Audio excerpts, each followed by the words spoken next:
Mucho gusto saludar esta tarde a Mauricio Curi, experto en manejo de crisis, en comunicación. ¿Cómo estás, Mau? Muy Qué bien, gusto. con un gusto de verte. Hace muchas semanas Sí, que no nos veíamos, no ya, pensábamos si sí venía, pero o sí, tú o yo no podíamos. y ha habido muchas crisis. Una de ellas tiene que ver con este video que vamos a ver, que ha Exacto. sido, bueno, pues ha generado mucha controversia y sobre todo muchas reacciones cuando United pues bajó a un pasajero a la fuerza.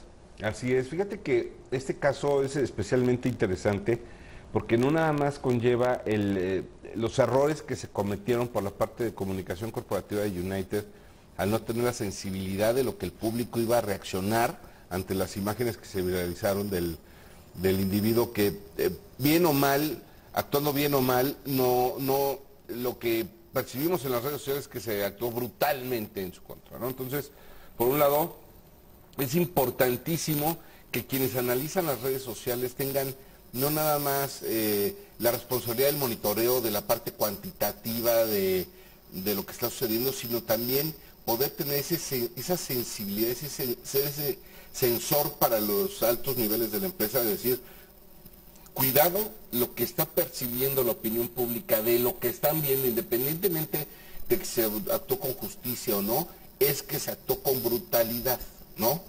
De ahí que los siguientes pasos que dio la aerolínea fueron pues tomados muy desfavorablemente por la Y opinión sobre pública. todo porque tuiteó Oscar Muñoz, el CEO de United, pues que habían sacado o que habían removido, no dijo removido, reacomodado a un pasajero. Y bueno, pues obviamente le hicieron mucha sorna y dijeron, incluso yo vi varios titulares que decían que lo reacomoden como CEO. Ya después corrigió y dijo que pues no, que sí lo habían sacado a la fuerza. A ver si tenemos el mensaje que dio Oscar Muñoz en una entrevista con CNBC.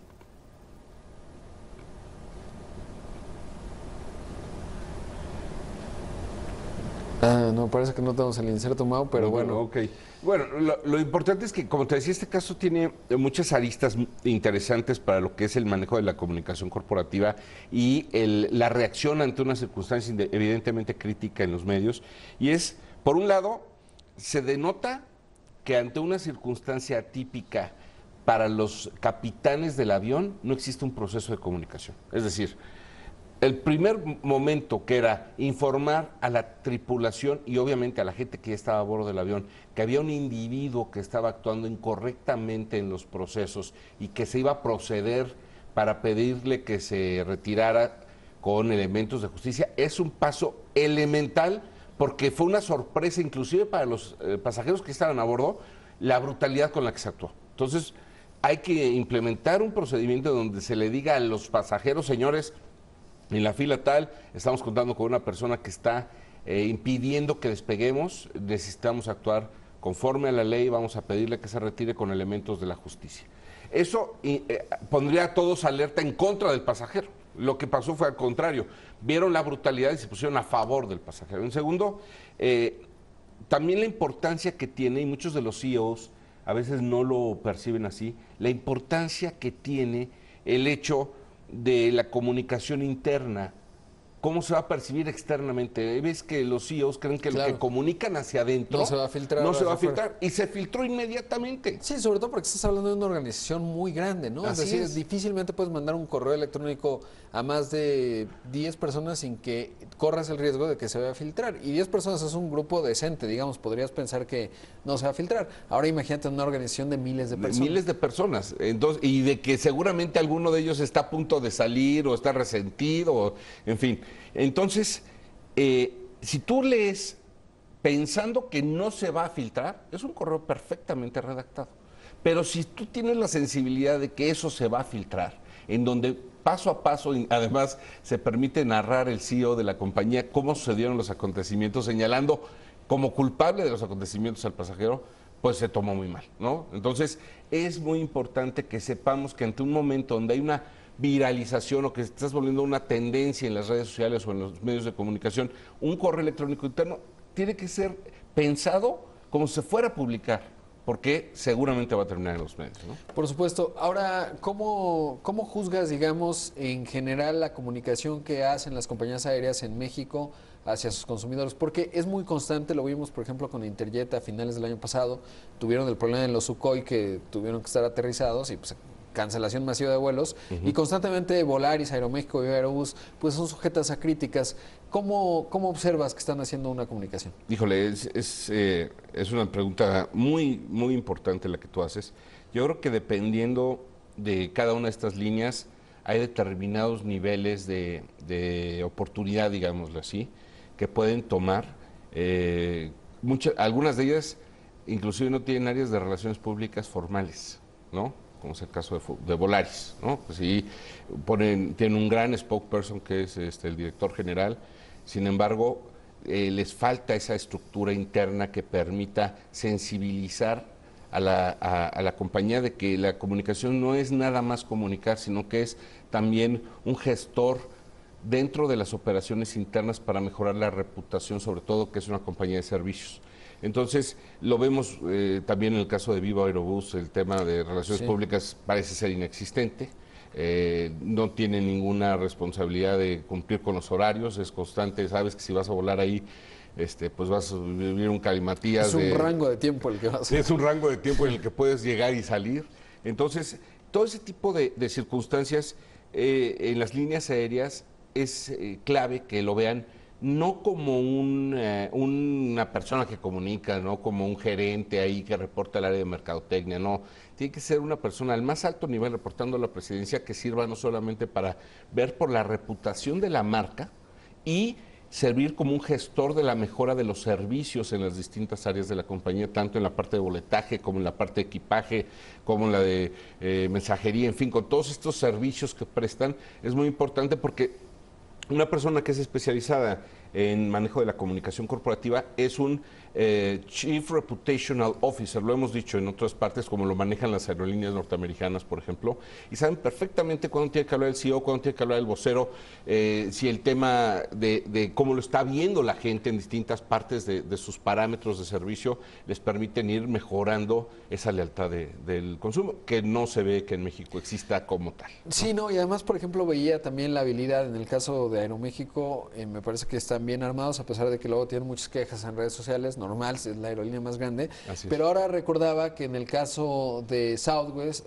no me considera Southwest, pero cuando se dio el primer escándalo de United por unos leggings, dos pasajeras que querían subir y tenían leggings y no las dejaron por políticas de la empresa, aunque había sus asegúnes porque eran boletos como prestación, pues automáticamente Delta o Southwest, no, alguna de las dos, les dijo: a nosotros no nos importa que vengas de leggings, ven, ¿no? Y es esa habilidad y esa rapidez también para estar muy cercano al consumidor. Al consumidor y inclusive a verte como una empresa en donde tú quieres trabajar, porque es una de las dimensiones reputacionales que más miden hoy en día las distintas áreas especializadas como nuestra agencia, donde tú puedes ver perfectamente que si eres una empresa donde la gente quiere trabajar, es porque es una empresa que tiene una reputación muy favorable ante los consumidores, ¿no? Hoy le preguntas a cualquier chavo si quiere trabajar en Google y automáticamente dicen sí, y si lo ves en el reporte de reputación global, pues siempre está en los primeros 3 lugares Google, ¿no? Oye, y contrasta, porque en México el transporte pues es en camiones, y cuando uno ve la comunicación de las grandes líneas de camiones, que son poderosísimas, son muy grandes, ganan mucho dinero, es realmente fatal, ¿no? Recuerdo el caso de ETN, con un tema de abuso sexual en contra de una de las pasajeras, fue terrible, patético, y en general suele ser patético, ¿no? Cuando hay grandes accidentes que involucran a camiones de transporte de pasajeros, nunca se sabe nada de las compañías. O cuando sucede un asalto, que desafortunadamente cada vez es más frecuente, no hay un protocolo ni siquiera de cómo atender esto mediáticamente. Entonces, si todas las compañías que brindan servicio de transporte de pasajeros tienen que tener áreas de comunicación profesionales o respaldarse con agencias de comunicación profesionales que les permitan dar esta estructura, porque su futuro, su viabilidad de largo plazo radica única y exclusivamente en la reputación que tengas. Hoy, yo te puedo decir, viajé hace pocos días a Toronto vía United y yo no vuelvo a viajar en United. Te fue mal. O sea, el servicio que tienen a bordo, la manera, o sea, los sobrecargos son más policías que gente que te presta servicio, ¿no? Entonces, hoy, comparando con con Airways o otras aerolíneas que hemos tenido la oportunidad de viajar en ellas, donde ves que te atienden como un verdadero cliente, a que te traten como si fueran gendarmes, ¿no? Como viendo que no hagas nada mal. Entonces, Yo creo que mucho tiene que ver la capacitación, tiene que ver que sí tengan esta sensibilidad de lo que está pensando la gente de sus servicios, pero justo en esos días que está dando lo del pasajero, pude constatar que efectivamente pues las políticas son muy estrictas en términos de seguridad y poco en términos de calidad de servicio, ¿no? Sí, eso me parecería que le está pasando a muchas compañías en Estados Unidos, ¿no? Es decir, será importante, ya que estamos hablando del sector aéreo y ponerlo como apunte, pues esta legislación que se está definiendo en función de dar más herramientas a los pasajeros con respecto a los criterios de operación de las aerolíneas, siempre y cuando también pues no interfieran necesariamente con el modelo de negocios, ¿no? Claro, y que entiendan que en la comunicación está la certidumbre del pasajero. Un hecho que sucedió de Toronto a México, hablo al servicio, al call center a México de United, le digo, oye, estoy viendo que el traspaso de avión a avión en Houston es de menos de 1 hora. Yo sé que si es un vuelo internacional no voy a llegar. Y me dijeron, pues ya si pierde el vuelo vemos, porque tengo todo sobrevendido. Y no fueron capaces de decirme que en Toronto hay un servicio especial en un área del aeropuerto donde tú pasas migración de Estados Unidos, porque todos los vuelos que salen de sala van para Estados Unidos. Entonces no supo nadie decirme, oye, no, tú tranquilo, que va a ser como si fuera un vuelo doméstico, vas a llegar perfectamente. Esos detallitos hablan de la poca profesionalización de los servicios de comunicación, que son muy necesarios, pues porque lo que ahora paga uno por un boleto de avión no es poca cosa, ¿no? Exactamente. Querido Mau, pues siempre un gusto platicar contigo. No, hombre, es un gustazo. Muchas gracias por la invitación.